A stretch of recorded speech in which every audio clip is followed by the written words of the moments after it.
Yang gue sering lihat terjadi di Indonesia, karena orang segila agama itu mungkin bilangnya mabuk agama. Benar, mabuk agama. Itu bisa membodohkan orang.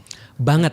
Dan itu yang kayak, in a way ya, setiap ngobrol sama orang yang dalam banget soal agama, kayak ngomong agama, nggak tahu kenapa udah jadi di belakang kepala tuh, waduh ini orang udah mabuk agama. Mabuk agama, betul. Nggak bisa diomongin secara logika, nggak bisa karena kenapa realitanya begitu? Ya, ini berbicara realita, ini yang menjadi self introspection pada setiap muslim yang ada di Indonesia dan ada di dunia. Tapi ya karena kita orang Indonesia, kita ngomong di Indonesia. Jadi gini, problematikanya adalah agama di Indonesia itu tidak pernah dimulai diajari dengan why, tapi dengan what and how. Karena diajari dengan what and how, kebanyakan mereka jadi problem, jadi masalah. Contoh ya, sederhana.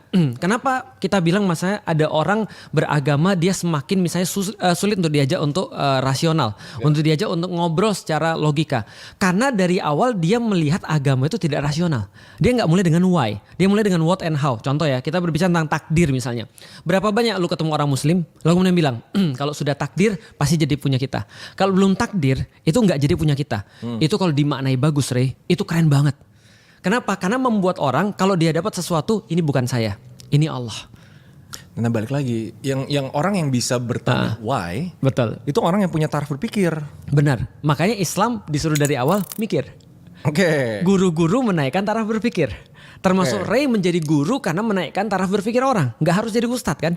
Menaikkan taraf berpikir itu sudah menjadi salah satu tugas yang paling berat di dalam Islam. Karena tadi, itu berat banget.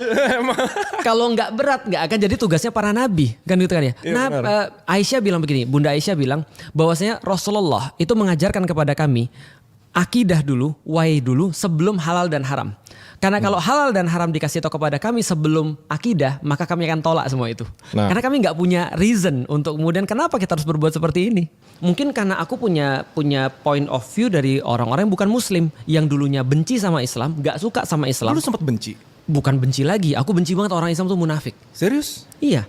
Orang Islam ya, mereka ngomong aja agama Islam itu adalah agama yang nyuruh baca. Mereka nggak pernah baca. Orang Islam itu adalah orang yang jujur. Lah mereka banyak bohongnya. Lah orang Islam tuh harus tepat waktu karena sholat 5 waktu sehari dan harus tepat waktu.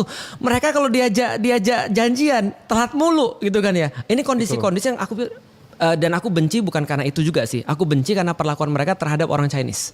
Nah, oke, itu gue setuju. Dulu gue punya pengalaman kayak gitu juga.